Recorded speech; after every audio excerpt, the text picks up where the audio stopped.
thoughts are with the people of Ukraine, including our Ukrainian students, faculty, and staff. We sincerely hope this conflict resolves soon. Today, as we talk about study abroad, though, I'm particularly happy to be talking about our program because it is our 10-year anniversary. The Center for International Affairs at Case Western Reserve University started 10 years ago. And study abroad has been something that's happened at the university for a long time, but the office was created in order to provide more intentional opportunities for students to engage in education abroad. In the past 10 years, the percentage of study abroad students has doubled here at Case, with more than 30% of our undergraduate students participating in a study abroad program during their time at the university. This is compared to the national average of just 9%. Our panelists today have firsthand knowledge and experience with the study abroad program, and I'm very excited to introduce them. Joining us today are Autumn Beechler-Steebing, who is our Director of Education Abroad in the Center for International Affairs. We also have two current students who have participated in study abroad programs recently. So Peter Coggin participated in the Biology Field Studies Winter Break course in Costa Rica, and Jeremy Nguyen, who started his study abroad in the spring of 2020 with a semester program in public health and medicine at Maastricht University in the Netherlands. We're also pleased to welcome two alumni who studied abroad while they were students. So Kayele Sealway is a business consultant at Ernst & Young here in Cleveland. Kayele spent a semester studying abroad in Madrid, Spain in her second year here, and another semester during her fourth year in Sharjah in the UAE. Jessica Clevenger is a production engineer at Access Communications in Malmö, Sweden. Jessica has mentored Case Western Reserve students who are interested in studying in Sweden and studied abroad for two separate semesters during her undergrad at Case Western Reserve, once in Dublin, Ireland, and the other in Lund, Sweden. Thank you all very much for joining our broadcast today. So I'm going to start with a question for each panelist. From there, I'll ask questions to be submitted by our audience members. I'll ask some of the questions that you all submitted when you registered. We received a lot of questions, and I will try to get as many of you as possible of these questions. But if we have time, we're going to take some live questions at the end. So if you have some questions, please put those in the chat. And a housekeeping note. All of the audience members are muted by default. We do this to keep our background noise to a minimum, and we appreciate your understanding. So I'm going to start with Autumn. So Autumn, you've been instrumental in developing our study abroad program at the university. Can you provide us with an overview of our education abroad program at Case? Some of how many programs we have, what kind of students go, et cetera. Yes, absolutely. Thank you, Molly. I'm really excited to be here. Let me start with that. So thank you all for coming to our session today. I think we've got a really good series for you. And I love this question. I think it's very important to set the stage for study abroad at Case Western. So if I could describe it in one word, it would be multifaceted. Study abroad at Case Western can have students participate for the traditional semester or full year. Students can also do a short-term program. They can go with a faculty member on a Case Western Reserve University course that goes abroad. Students can take summer classes, and any of these kinds of programs that they will choose to do fit in with their majors. They will transfer courses back to graduate on time, and they also keep all of their financial aid. So I mention that because I think that's part of the reason why we have such a high percentage of our students who study abroad. It's about 1 in 3 students at Case Western that are able to participate in a study abroad program. And when they come back, they tell us about so many different benefits that they get from study abroad. They tell us, they grew in self-confidence and maturity, that they developed the ability to navigate ambiguity and communicate cross-culturally. And all of these things are things that we see both from our students firsthand, as well as research on study abroad backs these kinds of things up. So I'm really excited, and that we have a lot of different students in the room who've been on different types of programs, from the semester to faculty-led that goes abroad for about a week or so. And we have many, many, many more programs. We've got almost 100 programs in about 80 different countries, 40 different countries. Sorry, I just doubled that in my head. I don't know why. And we're just excited for you to be here and hear from the students directly about their experiences and our alumni directly about their experiences. Thanks, Autumn. And really, thanks. Autumn has been here since the beginning almost of creating this program and has been instrumental in creating all of these programs for our students. So thank you for that. It's been a lot of work, I know. So this first question here is for Jeremy. You studied abroad at Maastricht University for a semester. Can you share with us why you decided to study abroad and what you might have learned through this experience? Yeah, I had been interested in study abroad when I first came to Case Western, but it was really after meeting with the study abroad advisors that I was able to find programs that excited me, both for location and education, and that's what really encouraged me to take that step outside of my comfort zone. I learned a lot from the experience, both from like an educational perspective and about myself. From an educational perspective, I was able to I'm a pre-med student. I was able to dive into the topic of healthcare, but from a different perspective. I did projects on, measles and HPV vaccine hesitancy, and that's obviously, vaccine hesitancy has been an important issue recently. And I took courses like microbiology, public health, immunology, and as the pandemic started breaking out worldwide during my study abroad, I was able to see how the pandemic unfolded from different perspectives. So that's the educational side. I also think it helped me gain skills like working with diverse groups of people, communicate. I had to communicate with many different professors and advisors from both at home and abroad, especially when we were getting sent home. And I think more importantly, I discovered what I was passionate about. I've become more passionate about global health. I've started to see how my experiences lent itself to understanding health from a global perspective. And I began to see how an expanded worldview of healthcare had value in a profession where patients come from all different sorts of backgrounds. So, and it also just fits with my skill sets, like my newfound passion for global health. I'm not only a bio major, but a French major. I grew up in a family of immigrants. I speak another language as well. And these are just kind of things that I learned from my study abroad experience about myself. And, yeah. And those are exactly the kind of things we hope you learn from your experience to get a broader perspective. So thank you for sharing that. And I'm sorry your program was interrupted with COVID, but we're glad that you had a good experience while you were there. So Peter, your experience was a little bit different in that you went on a short-term biology course. So it was a fall semester course that had an abroad component over our winter break in Costa Rica. So can you tell us a little bit about why you decided to take this faculty-led study abroad course and how was this experience impactful for you? Yeah, definitely. That's a super good question.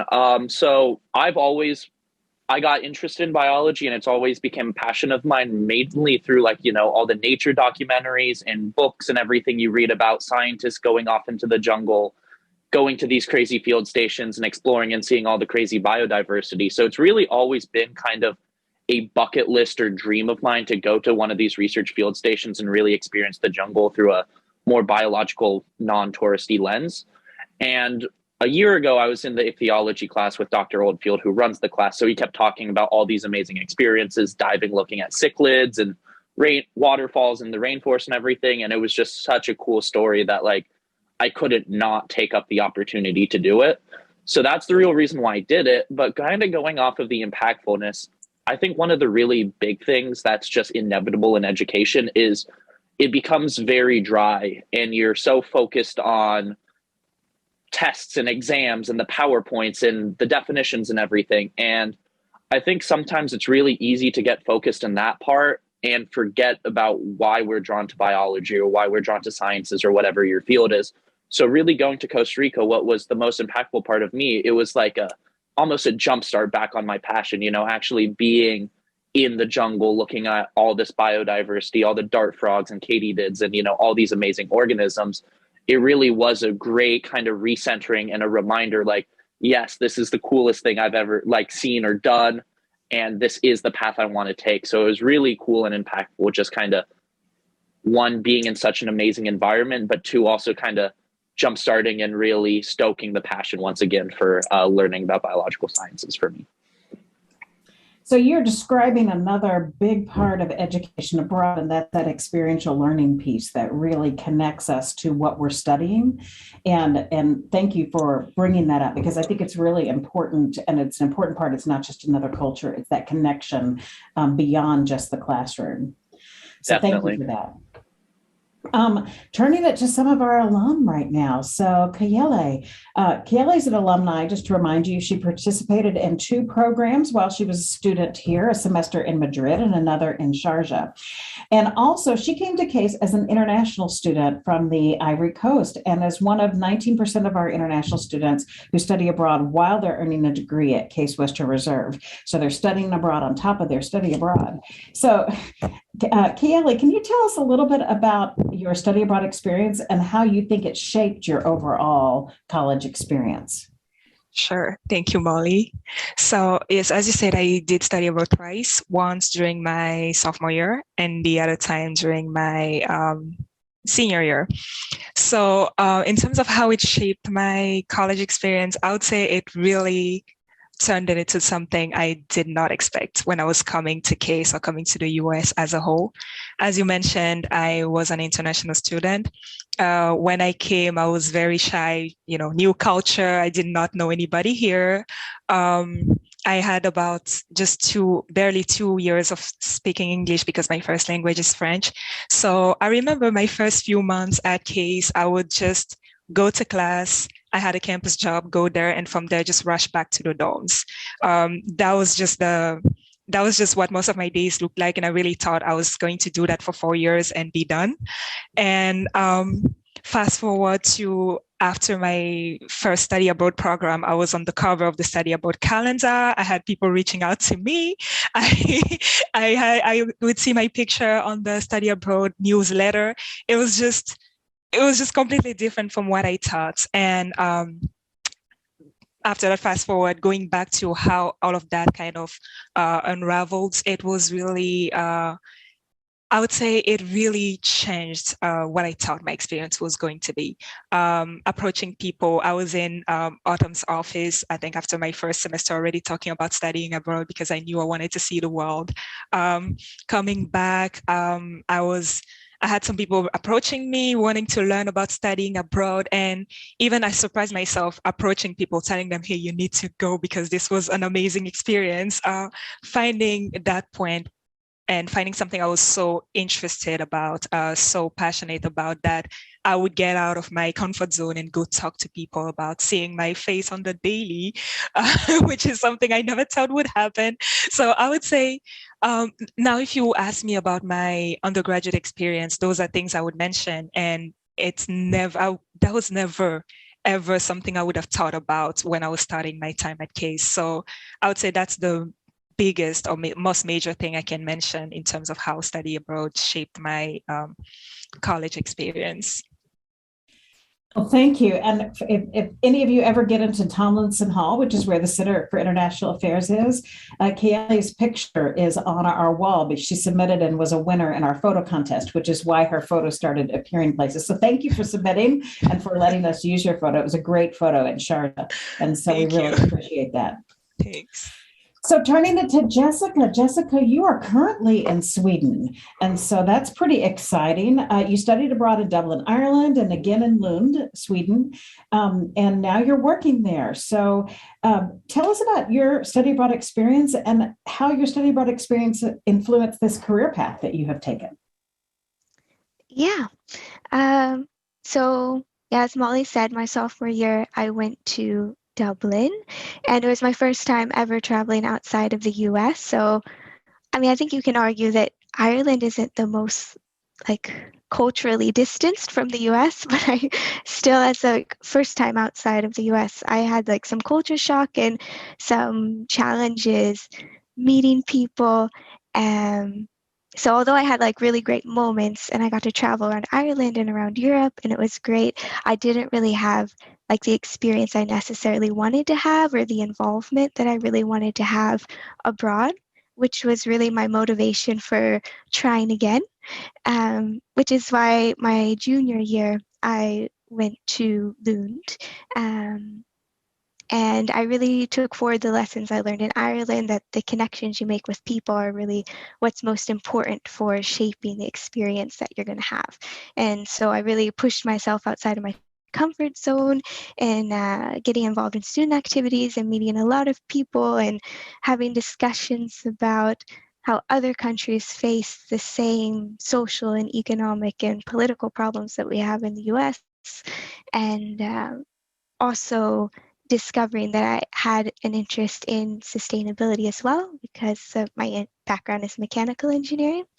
So when I came back to CASE, I knew, like, from the moment I came back, that I just wanted to be in Europe and I wanted to work there, and I wanted to find a way to get back there, but also that I wanted to explore further this interest I had in sustainability. So I was able to take some courses at CASE that really aligned well with that. And I applied for a master's program in environmental studies and sustainability science at Lund University, and I returned in 2018. And I really had high ambitions to work for a municipality within sustainable development, but I graduated during COVID, so there were not so many job opportunities. So that's why I ended up again back in engineering, which I still love. And I think that all of my experiences studying abroad and forming my ability to communicate interculturally and across different disciplines really allowed me to work for the global company I'm involved in now, where I communicate with our assembly plants in Poland and hopefully in the future also Thailand and Mexico. So it's been quite a journey, and I think study abroad has been really instrumental in helping me find what I'm passionate about and giving me the opportunities to explore those areas further. Well, I am so glad that you're able to go back for your master's program. I had forgotten that you had done a master's there, and to stay there and work. I know that many of us who work in education abroad, we are jealous of all of you, all of your wonderful experiences. We always want to have them again because they're so great, and there's such exciting things you all get to do. So thank you for sharing about that. We have a lot of questions that people have submitted, and we're going to start going through some of those questions now. In the interest of time, I will call on you as panelists. I'll say your name and then ask you a question. But if somebody else wants to jump in, if you have something to say about one of the questions, go ahead and use the raise your hand function as a panelist, and I'll call on you too, because we want everybody's voice to be heard. So I'm going to start with PLA. And how do you think your study abroad experience made you a better alum? Well, I think we have a clear example of that with me being on this call. And I would say that's the continuation of what I was the story I was telling in my first answer. So me really thinking I would be that low profile student, focus on academics, get my degree and move on. But contrary to what I thought, here I am 7 months after graduation on a panel call, connecting with other people, sharing my experience. Earlier this week, I think it was on Tuesday, I was talking with a freshman student who wanted to learn more about a program that I did at CASE and my experience as a whole, but it's also a student who's interested in study abroad. So being in touch with such students, sharing my experience, I think that really helps me keep my bond with CASE beyond showing up for homecoming every year or once every couple of years. I really feel like I'm still involved in the community and that I can, in a way, give back and really share my experiences with others and help them. And I believe that's a great, that's a very different alumni lifestyle from what I thought, and I'm happy with that. Well, we certainly appreciate you coming back and sharing and staying engaged. We hope that continues throughout your alum career as you've moved into now. So thank you very much.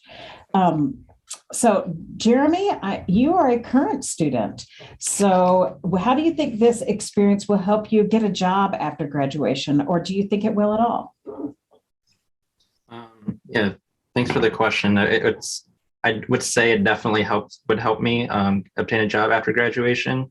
As I alluded to earlier, I think the skills I learned from study abroad would set me apart from others in an application. For example, the teaching method at Maastricht was called PBL, or problem-based learning, and it really valued teamwork and collaboration. So those were skills I was able to enhance. As I said earlier, I became a more effective communicator and more comfortable working with diverse groups of individuals. And I was able to see the world from a different perspective. Currently, the plan for me is to go to graduate school. And I think for the same reasons as a job application, my study abroad experience will help me stand out from other applicants, given my unique experience and background. Well, and Jeremy, your experience was so unique because your program was interrupted. It was in the spring of 2020. So can you speak real quickly about how COVID interrupted that program and what that did with your experience, how that changed your experience from what you thought it might be? Yeah, obviously it accelerated all of what I wanted to do. So I really tried to get the most of my experience. And so I still had a really good time studying abroad. I remember we kind of woke up in the middle of the night hearing news that we would be possibly getting sent home. And I think there was a lot of panic and a feeling of anxiety amongst most American students there. About how would we get back? How would we continue our classes? And I think that really helped me just find just that resilience to be able to calm down, think about all my decisions, talk with my current professors, my advisors, like study abroad advisors, case at Maastricht, and really find out the best way for me to continue getting my education and also being able to return home in a safe and effective manner. So I think that aspect was probably a really good learning experience for me from the COVID situation. Well, I am sure it was not what you intended to learn, but we know it was difficult for all of our students who were abroad that semester, and so we appreciate you rolling with it, and you were successful. And I love the term resilience. I think that that's something that study abroad teaches us all is resilience. So thank you very much. So I'm going to ask Autumn a question, a little bit of background. So what's the best time for a student to study abroad? What is the most popular country? And are opportunities only for undergraduate students, or are they for others? Great question. We get the when is the best time for me to study abroad question quite a bit at Case Western from the students. And it's so much is dependent upon the student's major or even their specialization. So there's specifics if you're a pre-health or pre-med specialization like Jeremy, where you have to look at certain semesters. Jessica is a mechanical engineering student and ended up doing 2 full semesters. My understanding from our conversations years and years ago is that one was primarily taking some engineering core, and then the other one was primarily taking technical electives. So there's just different ways to work it depending on the student's major. And, like Peter mentioned, doing his field studies work over a winter break. So there's just so many different ways to make it happen. And it's especially when students are really involved, they may do a summer or they might do a short-term program, depending on which. So there's just a lot of different times. And that's why we have one-on-one advising sessions with each of the students who are interested in going, so we can really, really find what's best for them. We do find that a lot of our students will want to study abroad in the UK, in Ireland, Australia, New Zealand, largely Western Europe as well. We send a lot of students to Spain. We send a lot of students to the Netherlands. We send a decent amount of students as well to Latin America. We have a lot of Spanish majors or double majors that will go abroad in that regard. So it's just, it's just a really interesting and multifaceted program. Get students a lot of different places. We do also have abilities for graduate students, for alum to study abroad. So graduate students can do any of our short-term programs. The law school has a year-long law exchange program. The Weatherhead School of Management is working on something that they're going to do that's similar.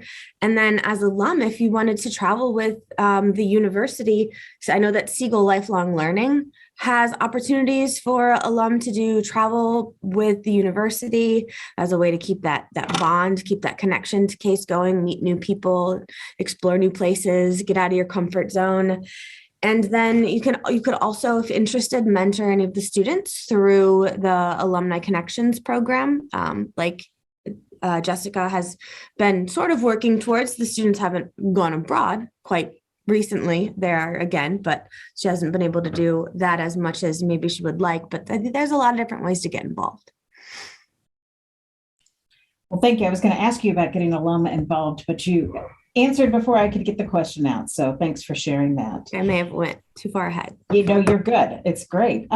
You did mention Peter, and Peter, I want to ask you, your experience was different. The others all went on semester programs and you went on a short-term program. Can you share a little bit about, you've done some, but what are some of the things you did on a short-term program, and how did it work with the semester class with this program abroad over winter break? Because it was a different style of program as a faculty led. And were there any COVID protocols that you had to deal with while you were doing this? Because you went just recently. Yeah, so actually it was a little bit compared to normal semester. Normally the normal semester is you meet 7 to 8 times spread out throughout the entire fall semester to go over stuff, come up with the entire main point of this was actually to do an independent research project while you were there. So there's a lot of workshopping with hypotheses and stuff. But with COVID, it was a little bit different because it kept going on and kept going off. So I'm pretty sure the trip got canceled once or twice and then got brought on in late November. So I think we met 4 times before we actually went. And then once it was good, it was like, we're going. So actually it was kind of spooky with Omicron, really rising actually when we were going. However, because we were in a tropical Central American country, the COVID case rates are actually flipped. So their highest is in the summer and ours are in the winter. So actually it was probably one of the safest places to go COVID wise. Granted, we were still very careful. We wore masks whenever we were in public or in the groups. But when you're off alone in the jungle on some trails, you don't really have to worry about that too much. So that was pretty nice. But yeah, it's a really nice kind of supplement where it's 10 days of fairly intense work. We, of course, did have a few fun days where we went to a waterfall, went to a river to go snorkel in. I went rafting because I had a little bit of a downtime because my project took place at night. But yeah, it's a really kind of nice like crash course supplement where it's not a full commitment. So it's really good for students who have obligations in the lab or, hard majors or just don't want to miss a full semester because they already missed 2-3 semesters because of COVID, that was one of the reasons why I was really drawn to a short period of time is it still gave a good study abroad experience. And I still, started feeling a bit more comfortable with Spanish by the end, but it wasn't a full commitment. So that was pretty nice. Great. Well, thank you. It was a different experience, but really valuable, it sounds like. And Jessica, I haven't forgotten about you. I just, you are now an expat officially. And I was wondering if you could tell us a little bit about your experience as an expat and then what advice you might give to some of our current students. Yeah. I've been living here now for 3.5 years, I think. So it's been quite a bit of time. And I think still every day is interesting and there are still an infinite number of new places to see. And I personally like the public transport aspect within Europe. I mean, of course, we haven't been traveling so much the last couple of years, but I do have more opportunities to travel and also in a more sustainable way with the trains and everything. So, yeah, I don't know. I'm not sure. It's just interesting with the language and everything too. But as far as advice goes, I think, as we all know, the case curriculum can be quite intense. And I think study abroad really gives students the opportunity to take time to reflect a bit more about what they want to do with the rest of their time at Case and professionally.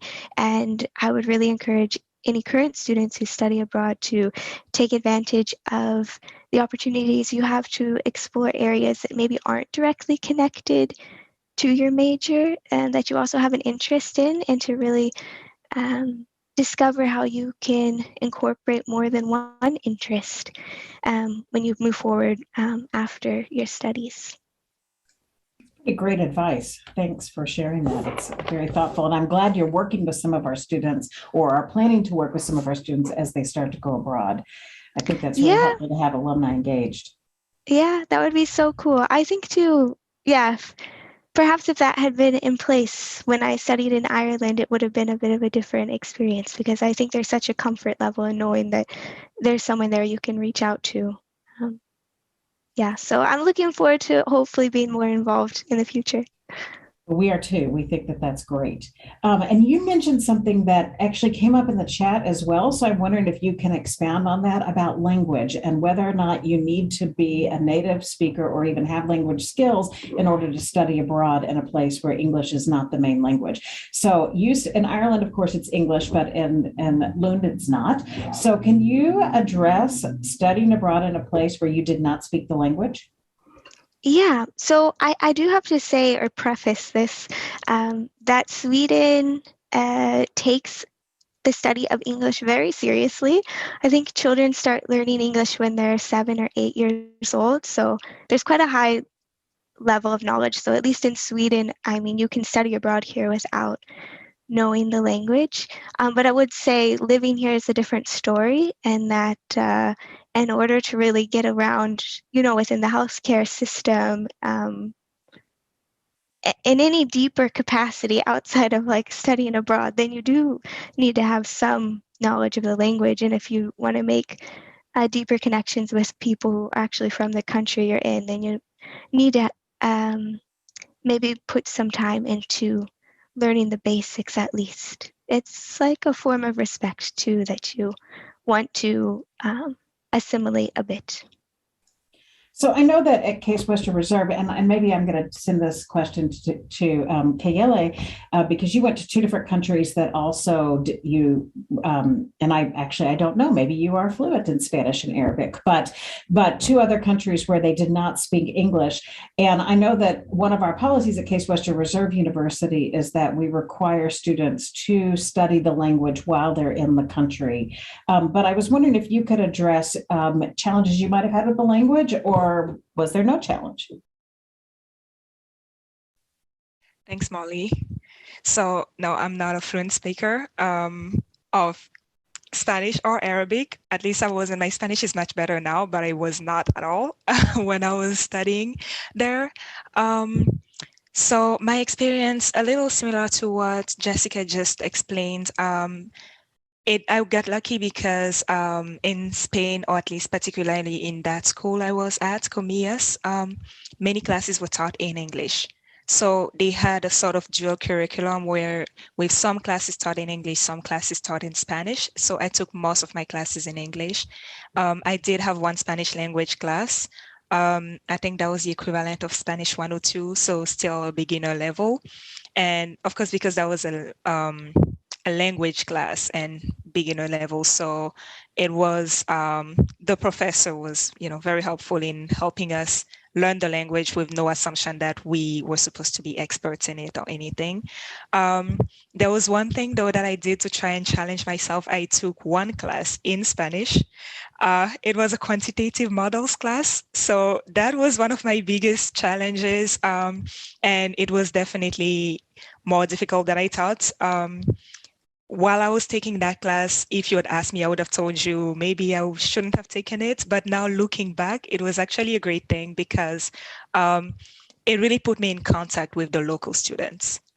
most of the students, even though they have that dual curriculum, maybe they'll take one class in English, or they will also do a study abroad program or something else to get in contact with the English language. But most of the classes are in those are taught in Spanish.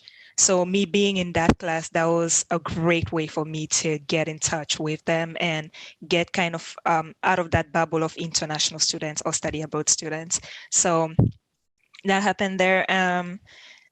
In the streets, I did have some trouble sometime in public transportation, for example, with Spanish, but similarly, every time I would go to a cafe or a shop or somewhere, I would enter, try and speak Spanish, and then the person in front of me would just figure, you probably don't speak Spanish, and they would start speaking in English. So that made things easier when I really couldn't find the words. And when I wanted to try as well, I knew I could go there and just try and say whatever I wanted to say in Spanish. So it was a nice balance of both languages. In the United Arab Emirates, which is the second country I studied abroad in, it was a little different because I do not speak any Arabic at all, but my program was in English. So it was the American University of Sharjah. So pretty much everything was taught in English unless you're taking an Arabic culture class or an Arabic language class. So there wasn't too much of a language barrier for that. And in the street as well, it was easier. I could speak English with most people. So that was not a problem. I did try to take an Arabic language class, but so I took Arabic 101 here before I left, and I tried to take the next level there, but that class ended up being canceled because not enough students registered. So instead I took an Arabic culture and heritage class, which was very interesting, did learn a lot. And that one was also taught in English. So it did remove a big barrier there, but while giving me a lot of background and a lot of knowledge about the Arab world and culture. Well, thank you for that thorough answer. And I'm glad to know that a lot of the places that you can study abroad, English is not a requirement, that we can adjust, and people either speak English, the courses are in English, and we help to prepare students to know which places are more accessible and which ones knowing a language might be important.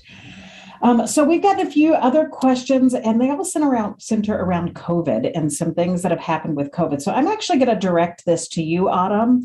Can you address how COVID has affected study abroad, what we're doing to help keep students safe, and how it will affect the class that may have missed some study abroad opportunities, and how we can support students? Yeah, absolutely. So, I mean, obviously, it is a very, very big disruption to study abroad opportunities for students over the last couple of years. And we are committed moving forward to working as much as we can with the students who are still here in their last couple of years to try to make study abroad possible for them. Students can study abroad in their fourth year. They can do a semester. There is a residency requirement that they have to meet, so that's possible. We have had students do their capstones remotely in the past. They just have to get permission from their advisor. So I think there are some ways around the ideas that might be out there. There's an understanding of policy as far as Case Western is concerned and what the students can and can't do that we have in the Office of Education Abroad. So I think the first step for any student who still wants to go and hasn't been able to go would be to come in and talk to an advisor, come in and talk to us directly, because we can help them navigate those policies. We can help them with the right words to communicate out to the others in their life who have a say, their advisors or their whoever else might need to know more before giving them kind of the go ahead. And then there's always our faculty-led shorter term programs as well. Students can do a summer with faculty, a winter break with faculty, a spring break with faculty. So there's some ways we can help them in that regard. There are some international fellowships that we can direct students to as well, even some scholarships through the university that offer post-grad, where we can really, really kind of help them try to figure out what to do on an individual basis. I think is more of the best way to do that. as far as COVID goes for the students who are still here. And then, yeah, it has been a huge disruption. A lot of things have changed between when I started at Case and now with what we can and can't do because of COVID. There's a question in the chat I see about homestays, and homestays used to be very, very popular and very common, especially for our language learners, but students aren't currently doing those.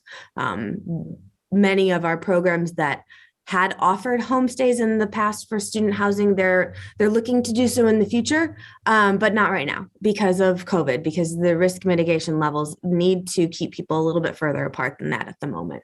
So we're looking to, continue to send students abroad. We are continuing to send students abroad. We're trying to get those students who haven't had the opportunity to be able to have the opportunity, and at the same time keeping everybody safe, evaluating based on multiple different approaches. Yeah. No, I think you've covered everything. Thank you, Autumn. And we are just about out of time, so I'm going to wrap everything up. But I do want to say that one other question came in that I'm going to answer about when is everything going to be back fully? And we are very close. This is what I can say with that, very close. We have about 30 students abroad right now. We're going to have more going abroad this summer. And we are really hopeful that things continue to move in this direction to where students are going back abroad. We're still, health and safety is our primary consideration, and we are really concerned about that. So we're taking precautions, but we are moving in the right direction. So thank you for that question, and thank all of you for your questions. You all have asked some really great questions, and thank you to our presenters, our panelists who have answered them. It's so good to see you all, and to especially those of you from near and far away. So we're very excited that you were here, and thank you for being with us and sharing your insight. If you have any questions afterwards, because some of you will in the chat, we have put the email address for study abroad. It's studyabroad@case.edu, and you can talk to one of our advisors. And if you have a current student, that's where we encourage them to go to set up an appointment or talk to an advisor, because study abroad at its heart is very individual for each student, as you can see from the students who've spoken here. And so we want to tailor it to your student specific needs.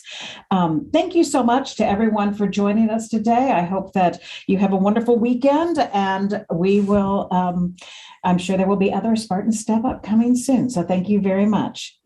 Goodbye and take care.